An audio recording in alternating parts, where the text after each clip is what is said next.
अस्सलामुअलैकुम दोस्तों। उम्मीद है आप लोग खैरियत से होंगे। दोस्तों, 21वीं सदी की एक मुस्लिम औरत हर वक्त एक अनदेखी सिविल वॉर में उलझी रहती है। एक ऐसी जंग जो उसके अंदर और बाहर रोज लड़ी जाती है। एक तरफ है वेस्टर्न लिबरल दुनिया, वो कहती है कि तुम ऑप्रेस्ड हो, अपने दीन को, अपने पर्दे को, अपनी वैल्यूज को और अपनी फैमिली को छोड़ दो, तभी तुम सक्सेसफुल होगी। और ये है पहला कैद खाना, द कॉरपोरेट केज। और दूसरी तरफ हमारी अपनी ट्रेडिशनल कल्चर है, वो कहती है कि औरत का काम सिर्फ घर और बच्चे संभालना है, बाहर की दुनिया नहीं। और ये दूसरा कैद खाना है, एक डोमेस्टिक केज। तो फिर एक मुस्लिम औरत आखिर क्या करे? क्या इस्लाम वाकई उसे इन दो कैद खानों के दरमियान अकेला छोड़ देता है? क्या वो वाकई इतनी लाचार है कि कभी वो आजाद नहीं हो सकती? जवाब है नहीं। ये दोनों केजेस दरअसल इस्लाम के बारे में बोले गए सबसे बड़े झूठों पर बनाए गए हैं। आज हम इस दास्तान में इन झूठों का पर्दा फाश करेंगे।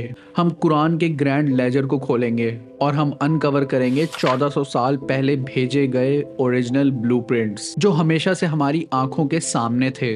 ये दास्तान हर उस औरत के लिए है जिसे लगता है कि उसे हमेशा चूज करना पड़ता है अपने दीन या अपनी दुनिया के दरमियान। और ये दास्तान हर उस मर्द के लिए है जो अनजाने में इस्लाम के नाम पर अपनी माँ, अपनी बेटी या अपनी बीवी को इन कैद खानों में धकेल रहा है, उन पर इसे मुसल्लत कर रहा है। तो आइए सबसे पहले सबसे पुराने और सबसे बड़े झूठ से शुरू करते हैं। The woman is the original Sinner. ये वो नैरेटिव है जो हमें बहुत सी दूसरी रिवायतों में मिलता है कि हव्वा अलैहिस्सलाम ने आदम अलैहिस्सलाम को बहकाया था और उनकी वजह से इंसानियत जन्नत से निकाल दी गई। ये वो जहरीला कॉन्सेप्ट है जो औरत को इब्तिदा से ही धोखेबाज, एक कमजोर और गुनाहगार मखलूक के तौर पर पेश करता है। लेकिन जब हम कुरान से पूछते हैं कि या अल्लाह असली कहानी क्या है, तो कुरान इस झूठ को एक ही आयत में डिमोलिश कर देता है। कुरान कहता है फ़अकला मिन्हा, बस उन दोनों ने उस दरख्त से खा लिया और जब माफी मांगी तो भी मिलकर ही मांगी। रब्बना ज़लमना अनफुसना, ए हमारे रब, हमने अपनी जानों पर जुल्म किया। और यह है इस्लाम का core design, shared risk, shared reward and shared accountability, कोई ब्लेम गेम नहीं। अब आइए दूसरे सबसे बड़े झूठ की तरफ चलते हैं, वो झूठ जिसने हमारी लाखों बहनों बेटियों के पर काट दिए। एक ताकतवर औरत कभी शरीफ नहीं हो सकती। ये वो जहनियत है जो कहती है कि अगर एक औरत कामयाब है, अगर वो एम्बिशियस है और अगर वो लीडरशिप की पोजीशन पर है, तो उसने जरूर अपने दीन या अपनी हया पर कॉम्प्रोमाइज किया होगा। ये एक ऐसी सोच है जिसने हमारी लाखों बहनों बेटियों को अपने पोटेंशियल को हासिल करने से रोक दिया। लेकिन जब हम इस कल्चरल झूठ को कुरान के लेजर से देखते हैं, तो अल्लाह इसे उन अजीम औरतों की एग्जाम्पल देकर उनकी मिसालों से डिमोलिश कर देता है जिनके हाथों में अल्लाह ने दुनिया की सबसे बड़ी ताकतें दी थी। तो आइए इस कोर्ट ऑफ कुरान में 3 ऐसी अजीम औरतों की गवाही को देखते हैं जिन्होंने साबित किया कि असली पावर और असली पाइटी असल में एक ही सिक्के के 2 अलग अलग रुख हैं। जिसकी विटनेस नंबर 1 है द रेबल क्वीन, आसिया अलैहिस्सलाम। कुरान हमें उस औरत की मिसाल देता है जो उस वक्त के सबसे जालिम बादशाह, सबसे बड़े नार्सिस्टिक फिरौन की बीवी थी। आसिया अलैहिस्सलाम एक बहुत बड़े महल में रहा करती थी। उनके पास दुनिया की हर चीज मौजूद थी, हर तरह की दौलत, हर तरह की लग्जरी।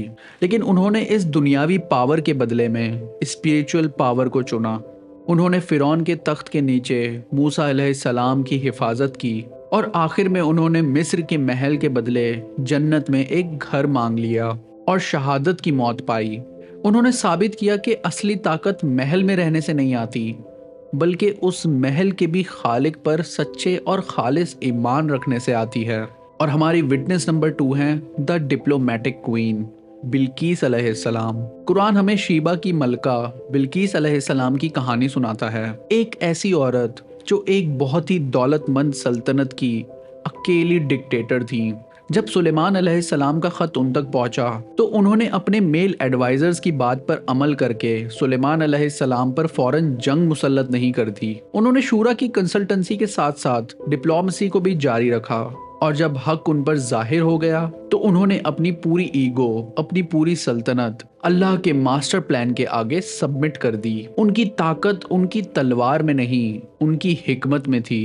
और आखिर में इस्लाम की सबसे पहली बिलीवर एक औरत थी। اسلام کا سب سے پہلا انویسٹر ایک عورت تھی، خدیجہ بنت خویلد۔ وہ مکہ کی سب سے کامیاب، سب سے عزت دار بزنس وومن تھی، ایک CEO جنہوں نے ایک 40 سالہ اسٹیبلشڈ بزنس امپائر کی مالکن ہوتے ہوئے ایک 25 سالہ سچا اور امین نوجوان محمد صلی اللہ علیہ وآلہ وسلم کو ہائر کیا۔ انہوں نے ان کو نہ صرف ہائر کیا بلکہ ان سے شادی بھی کی۔ انہوں نے اپنی پوری دولت اس دین کے اسٹارٹ اپ میں انویسٹ کر دی اور ان کو کسی پروفٹ کی بھی امید نہیں تھی۔ وہ طاقتور بھی تھیں اور دیندار بھی، وہ ویژنری بھی تھیں اور وفادار بھی۔ تو یہ ہے وہ قرآن کی کوئینز، ایک ریبل جو فرعون سے نہ ڈری، ایک ڈپلومیٹ جس نے اپنی عقل سے ایک پوری قوم کو بچایا، اور ایک CEO جس نے اسلام کی بنیادوں کو فنڈ کیا۔ یہ تینوں عورتیں اپنی اپنی دنیا کی سپر پاورز تھیں، اور ان کی طاقت ان کے ایمان، ان کی حکمت اور ان کے اللہ سے توکل سے آتی تھی۔ انہوں نے ثابت کیا کہ ایک طاقتور عورت شریف نہیں ہو سکتی کا نیریٹو دراصل ابلیس کا پھیلایا ہوا ہے، ایک جھوٹ ہے تاکہ امت اپنے سب سے قیمتی ایسٹ، اپنی طاقتور اور نیک عورتوں کو خود ہی ڈی ویلیو کر دے۔ لیکن ایک آخری اور سب سے زیادہ سینسیٹیو جھوٹ ابھی باقی ہے، وہ جھوٹ جس نے ہماری عورتوں کی زبانوں پر تالے لگا دیے کہ عورت کی آواز میں پردہ ہونا چاہیے، عورت کو سیاست یا پبلک ڈسکورس میں حصہ نہیں لینا چاہیے، اس کا کام بولنا نہیں صرف سننا ہے۔ دوستو، یہ ہے وہ کلچرل پریزن جس نے ہماری امت کو اس کے آدھے حصے کی عقل، حکمت اور جرت سے محروم کر دیا۔ یہ وہ ذہنیت ہے جو کہتی ہے کہ ایک شریف عورت خاموش رہتی ہے اپنے گھر کی دیواروں کے پیچھے، اور اس جھوٹ کو ویلیڈیٹ کرنے کے لیے اکثر ایک قرآن کی آیت کو مس انٹرپریٹ کیا جاتا ہے،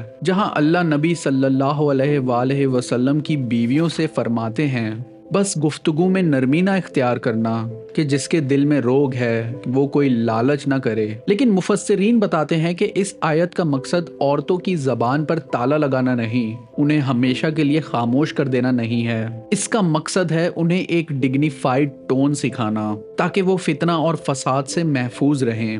یہ سائلنس کا حکم نہیں، یہ ڈگنیٹی کا کوڈ ہے، اور اس بات کا سب سے بڑا ثبوت خود ان لوگوں کی زندگیوں میں موجود ہے جن کے گھر میں قرآن نازل ہوا، ہمارے اہل بیت۔ تو چلیں پھر اب اس کلچرل پریزن کی دیواروں کو توڑتے ہیں، اسلام کی دو سب سے عظیم، سب سے بلیغ اور سب سے بہادر عورتوں کی گواہی سے۔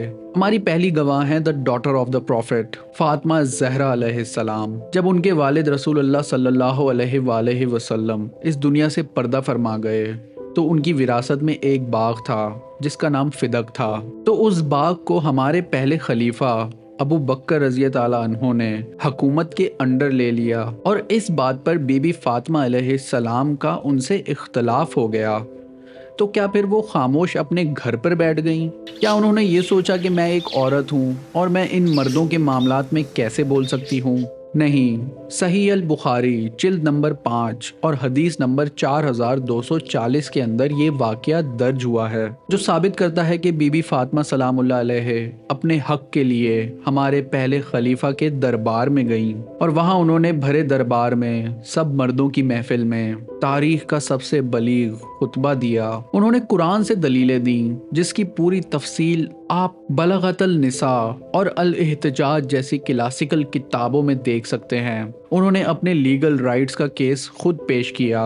ان کی آواز میں پردہ نہیں تھا، ان کی آواز میں حق تھا۔ اور ہماری دوسری گواہ ہیں دا لائنس آف کربلا، زینب بنت علی۔ اب تصور کریں کربلا کے میدان کا، ان کے بھائی امام حسین علیہ السلام، ان کے بیٹے، ان کے بھتیجے سب شہید ہو چکے ہیں، اور انہیں قید کر کے ایک وار کرمنل کی طرح یزید کے دربار میں پیش کیا جا رہا ہے۔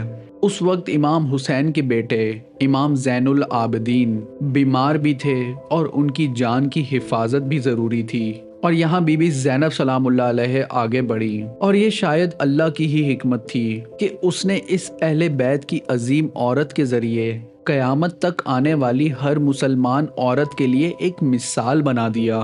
انہوں نے یزید کو بھرے دربار میں اس کے تخت کے سامنے کھڑے ہو کر ایک ایسا انقلابی خطبہ دیا جس نے یزیدیت کی بنیادوں کو ہی ہلا کر رکھ دیا۔ انہوں نے اس کے جھوٹے نیریٹو کو ایکسپوز کیا उन्होंने उसे जलील किया। उन्होंने अपने भाई के मकसद को अपनी जबान की ताकत से हमेशा जिंदा रखा।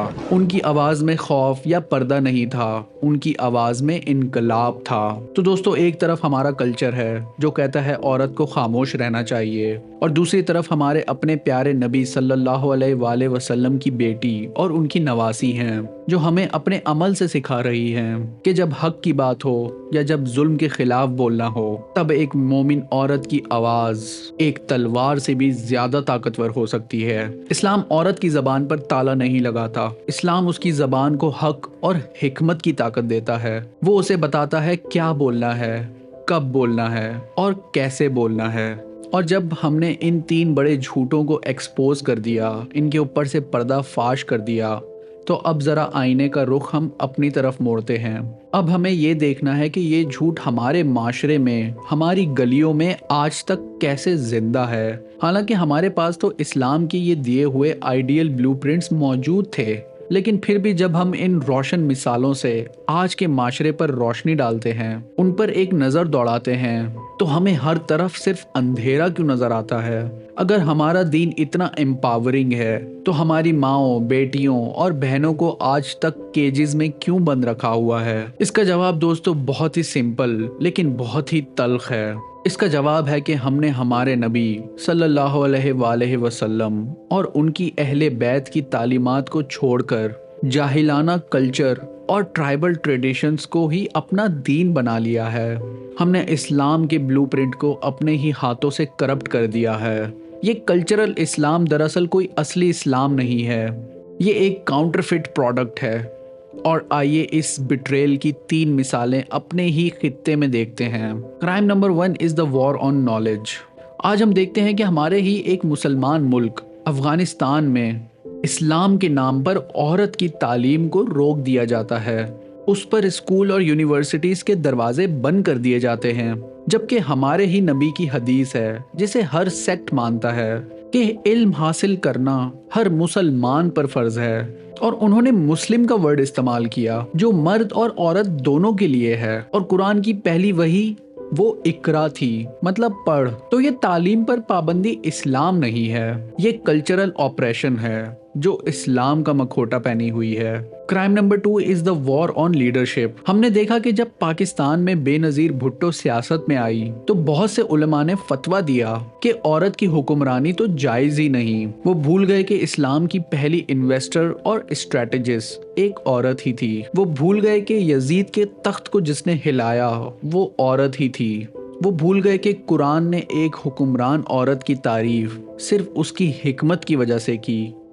ये इस्लाम नहीं, ये पॉलिटिकल पैट्रियार्की है जो दीन को अपनी पावर बचाने के लिए इस्तेमाल करती है। And crime number 3 is the war on wealth. आज हमारे माशरों में एक सबसे खामोश लेकिन सबसे ज्यादा कॉमन जुल्म होता है। बहनों और बेटियों को उनका विरासत में वो हिस्सा नहीं दिया जाता जो सूरह निसा में मौजूद है। कुरान ने वाज़े तौर पे उनके लिए ये हिस्सा मखसूस मुकर्रर कर दिया है, लेकिन भाई दीन के नाम पर, फैमिली सेटलमेंट्स के नाम पर बहनों का माल खा जाते हैं। और ये कुरान से खुली बगावत है। ये यूसुफ अलैहिस्सलाम के भाइयों की सुन्नत है, यूसुफ अलैहिस्सलाम की नहीं। तो दोस्तों, अब जब आप वेस्ट के क्रिटिक्स को इस्लाम पर हमला करते देखें, तो उन्हें बताएं कि तुम इस्लाम पर नहीं, हमारी करप्ट कल्चर पर हमला कर रहे हो।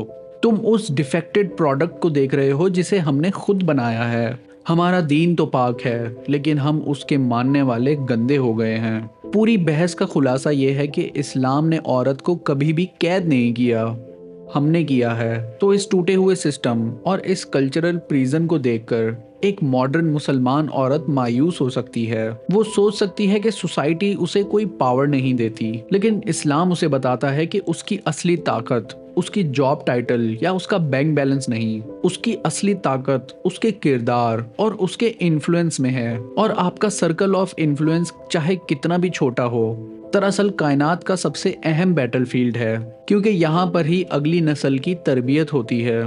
तो 21वीं सदी की औरत का आखिर जिहाद क्या है? और आपका जिहाद अकबर है फजर के वक्त अपने कोजी बेड की कंफर्ट को छोड़ना, अपने नफ्स से लड़ना और अपने रब के सामने खड़े हो जाना। आपकी जिहाद है उस कॉर्पोरेट मीटिंग में अपने हिजाब के साथ पूरे कॉन्फिडेंस से اپنی ایکسپرٹیز کا لوہا منوانا۔ آپ کا جہاد ہے ایک لمبے تھکا دینے والے دن کے بعد اپنے بچے کو غصے سے نہیں بلکہ محبت سے بسم اللہ الرحمن الرحیم سکھانا۔ آپ کا جہاد ہے اپنے گھر کو سکون کا گہوارہ بنانا، تاکہ آپ کا شوہر جب باہر کی دنیا کے فتنوں سے لڑ کر آئے تو اسے آپ کے پاس ایک محفوظ پناہ گاہ ملے۔ آپ کا جہاد ہے اس سوشل میڈیا کے کمپیریزن کے زہر کے مقابلے میں شکر کا اینٹی ڈوٹ استعمال کرنا۔ آپ کا جہاد ہے اپنے بچوں کی، اپنے بیٹوں اور اپنی بیٹیوں کی ایسی تربیت کرنا کہ ان کے دلوں میں عدل ہو، ان کے کردار میں رحمت ہو، اور ان کی نظر میں ایک عورت کی عزت صرف اس کی حیا میں نہیں، اس کی عقل، اس کی طاقت اور اس کی روح میں بھی ہو۔ ہر مسلمان عورت اپنے گھر کی، اپنی سرکل کی ایک کوئین ہے، اور اس کی سلطنت، اس کی لیگیسی قیامت کے دن اس کے اعمالوں کی گواہی دے گی۔ تو دوستو، آخری فیصلہ یہ ہے کہ آپ اس کلچرل یا ویسٹرن نیریٹو کو خریدنا چاہتے ہیں جو آپ کو ہمیشہ ایک ادھورے کانفلکٹڈ کیج میں رکھے گا، یا آپ اس قرآنک نیریٹو کو خریدنا چاہتے ہیں جو آپ کو خدیجہ علیہ السلام کی تجارت، آسیہ علیہ السلام کی ہمت، مریم علیہ السلام کی پاکیزگی وراثت میں دیتی ہے۔ فیصلہ آپ کا ہے، وراثت آپ کی ہے، اور مقام دینے کا وعدہ اللہ کا ہے۔ یہ داستان ہر اس بہن، ہر اس بیٹی سے شیئر کریں جو آج کے دور میں ان سارے خاموش سوالوں کو ڈھونڈ رہی ہے، وہ اسلام میں اپنا کردار ڈھونڈ رہی ہے۔ جزاک اللہ۔